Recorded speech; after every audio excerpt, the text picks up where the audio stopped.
debiturnya yang macet, itu tidak boleh melakukan penarikan secara paksa. Yang boleh melakukan penarikan secara paksa atau eksekusi itu ada pengadilan. Itu pun harus atas permintaan dari leasing, dan harus diketahui juga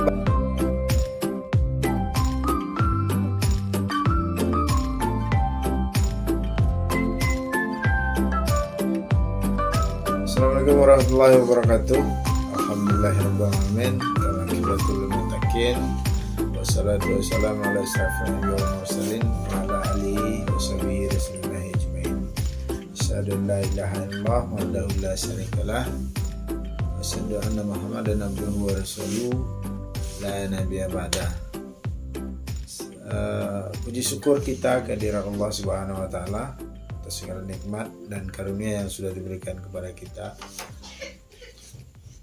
yang tidak pernah bisa kita hitung. Bahkan di dalam Al-Quran itu Allah menegaskan, jika engkau jadikan lautan sebagai tintanya dan ranting-ranting sebagai penanya, maka engkau tidak akan pernah mampu menghitung nikmat yang sudah aku berikan kepadamu. Maka itulah kira-kira gambaran bagaimana Allah memberikan nikmatnya kepada setiap hamba, setiap manusia, atau bahkan setiap makhluk yang ada di muka bumi ini. Selawat beriring salam juga tidak bosan-bosannya kita kirimkan atau kita sampaikan kepada junjungan alam Nabi besar Muhammad SAW dengan mengucapkan Allahumma shalli ala sayyidina Muhammad wa ala ali sayyidina Muhammad. Mudah-mudahan dengan banyak kita berselawat kepada beliau, Allah izinkan kelak di yaumil mahsyar beliau untuk memberikan syafaat kepada kita semua. Dan beberapa waktu lalu maksudnya ya, setelah putusan terhadap perkara pembunuhan berencana yang dimana terdakwa Irjen Verdi Sambo dan kawan-kawan sudah diputus oleh Pengadilan Negeri Jakarta Selatan,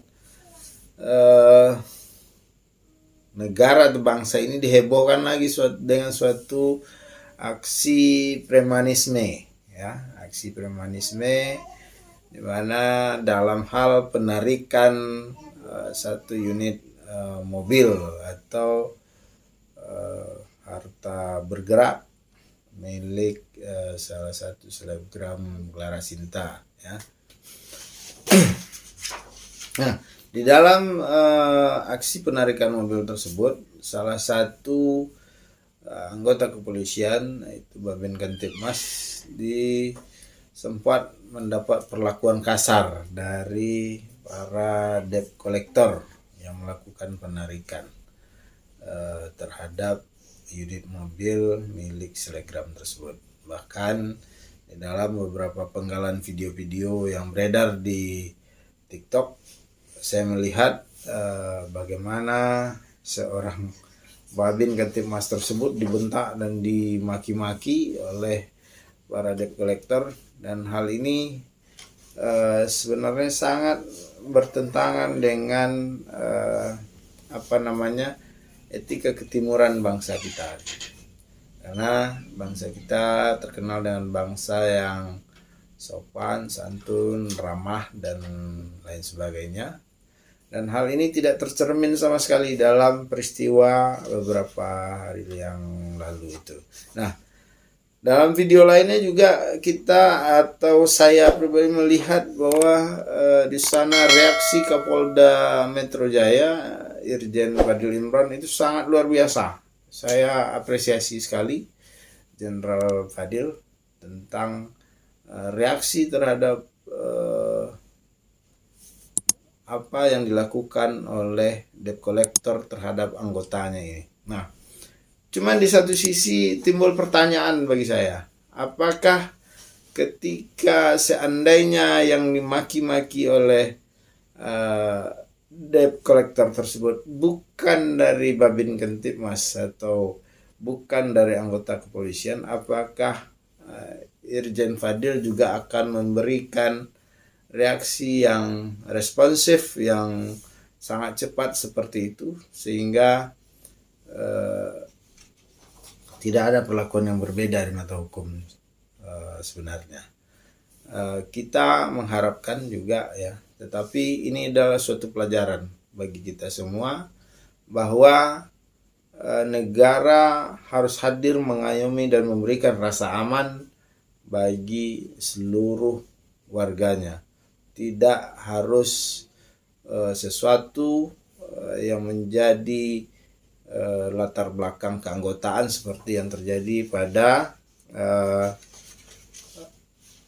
Babin Kantipmas yang berusaha menengahi penarikan mobil yang dilakukan oleh anggota debt collector terhadap Clara Sinta tersebut.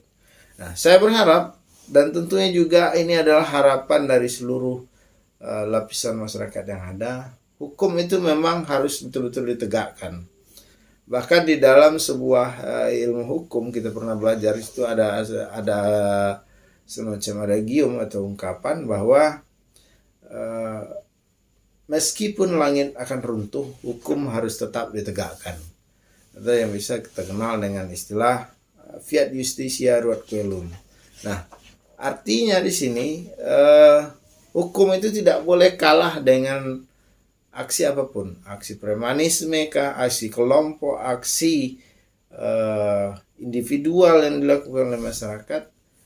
Negara atau hukum itu tidak boleh kalah. Nah, itulah yang harus dilakukan dalam penegakan hukum ke depannya tentunya. Nah, di dalam kasus penarikan mobil secara paksa ini, maka setelah reaksi atau video-video penggalan yang disampaikan oleh Irjen Fadil Imran itu, setelah beberapa jam itu muncul lagi video yang menyatakan bahwa debt collector itu bukan preman, debt collector itu adalah karyawan dari PT, bekerja secara resmi sesuai dengan hukum yang atau sesuai dengan peraturan yang berlaku, peraturan perundang-undangan yang berlaku katanya. Nah, hal ini perlu kita telaah. Apakah memang debt collector itu sudah bekerja sesuai dengan peraturan perundang-undangan yang berlaku, atau hanya bekerja berdasarkan peraturan yang mereka buat sendiri tentang misalnya SOP penarikan dikeluarkan oleh pengguna jasa mereka atau leasing. Nah, kebanyakan debt collector sekarang ini sudah berbentuk jasa-jasa penagihan itu berbentuk perusahaan, ada yang berbentuk PT dan lain sebagainya. Nah, ini yang terjadi ini adalah apakah mereka ini memahami dengan seksama aturan hukum atau aturan main tentang penarikan kendaraan yang ada diatur di dalam jaminan fidusia, Undang-Undang Jaminan Fidusia, yaitu Undang-Undang Nomor 42 Tahun 1999. Apa kata undang-undang tentang fidusia ini? Dapat kita lihat dalam pasal 1 angka 1 ya. Fidusia adalah pengalihan hak kepemilikan suatu benda atas dasar kepercayaan dengan ketentuan bahwa benda yang hak kepemilikannya itu dialihkan tersebut tetap dalam penguasaan pemilik benda. Tapi kita tidak membahas apa itu pengertian fidusia, dan juga kita bisa tinjau jaminan fidusia itu seperti apa. Ini sekedar memberikan wacana atau memberikan informasi kepada sobat-sobat sekalian tentang apa itu jaminan fidusia, sehingga debt collector itu tidak merajalela hanya berdasarkan surat kuasa yang diberikan oleh pihak leasing untuk melakukan penarikan suatu kendaraan. Nah, jaminan fidusia adalah hak jaminan atas benda bergerak, baik yang berwujud maupun tidak berwujud, dan benda tidak bergerak khususnya bangunan yang tidak dapat dibebani hak tanggungan sebagaimana dimaksud dalam Undang-Undang Nomor 4 Tahun 96 tentang hak tanggungan yang tetap berada dalam penguasaan pemberi fidusia sebagai bagian agunan bagi pelunasan utang tertentu yang memberikan kedudukan yang diutamakan kepada penerima fidusia terhadap kreditor lainnya. Nah, itu adalah tentang jaminan hak fidusia. Nah, fidusia ini ada syarat-syarat untuk bisa diberlakukan penarikan, tetapi juga tetap tidak boleh melakukan penarikan secara sewenang-wenang, ya. Ini bisa dilihat di dalam putusan MK nomor PUU strip 29 Romawi garis miring 2021.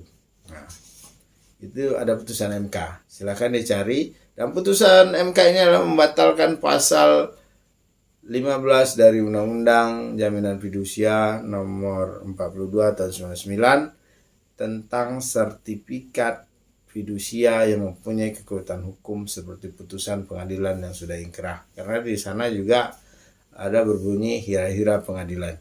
Nah, artinya setelah putusan MK, debt collector ataupun leasing dengan debiturnya yang macet itu tidak boleh melakukan penarikan secara paksa. Yang boleh melakukan penarikan secara paksa atau eksekusi itu ada pengadilan. Itu pun harus atas permintaan dari leasing. Dan harus diketahui juga bahwa akta fidusia itu sudah harus terdaftar secara hukum. Nah, banyak kita temui di lapangan leasing ini termasuk nakal, ya. Ketika melakukan perjanjian fidusia tetapi perjanjian tersebut tidak didaftarkan dalam bentuk akta fidusia. Nah, hal ini banyak kita temukan di lapangan. Kalau tidak percaya, mungkin leasing itu boleh diaudit dari seluruh pemberian fasilitas kredit atau pembiayaan kepada debiturnya. Apakah seluruhnya itu didaftarkan kepada lembaga pendaftaran fidusia atau hanya beberapa saja yang didaftarkan? Kita boleh cek itu, ya. Nah, ada beberapa alternatif yang diberikan oleh putusan MK nomor 2 garing PUU garing strip 29 Romawi garing 2021. Yaitu alternatifnya adalah ketika proses kredit ini macet oleh debitur, maka si pihak kreditur dalam hal ini leasing dapat melakukan kesepakatan dengan si debitur macet ini untuk memberikan unit secara sukarela. Nah, ketika unit itu tidak diberikan secara sukarela dan si debitur juga tidak melakukan pengangsuran atau pembayaran cicilan kreditnya, maka adalah upaya terakhir yang bisa dilakukan oleh pihak leasing, yaitu dengan memintakan kepada pengadilan negeri setempat untuk melakukan eksekusi. Jadi eksekusi itu tidak boleh dilakukan oleh debt collector. Maka kalau ada pihak-pihak yang menyatakan eksekusi penarikan kendaraan yang dilakukan oleh debt collector itu adalah resmi berdasarkan peraturan hukum yang berlaku. Nah, ini perlu belajar hukum lagi, saya rasa, ya. Perlu mempelajari lagi apakah aturan itu sudah dibatalkan atau sudah tidak berlaku lagi, itu perlu dibaca lagi. Jadi janganlah sampai kita yang belajar hukum ini membodoh-bodohi masyarakat, ya, memberikan informasi yang menyesatkan hanya demi selembar surat kuasa. Nah, kita harus memberikan suatu edukasi kepada masyarakat sehingga masyarakat mengetahui apa hukum sebenarnya tentang penarikan kendaraan secara paksa oleh debt collector ini. Karena jelas negara kita melalui putusan MK menyatakan bahwa hanya pengadilan negeri yang bisa melakukan eksekusi penarikan terhadap jaminan fidusia. Nah, mudah-mudahan apa yang saya sampaikan ini ada manfaatnya untuk masyarakat banyak, dan jika menurut sobat-sobat sekalian hal ini ada manfaatnya, silahkan dibagikan kepada atau melalui akun-akun media sosial sobat-sobat sekalian, dan pada pihak-pihak terkait misalnya, mudah-mudahan ini juga menjadi suatu pencerahan. Demikian, Assalamualaikum warahmatullahi wabarakatuh.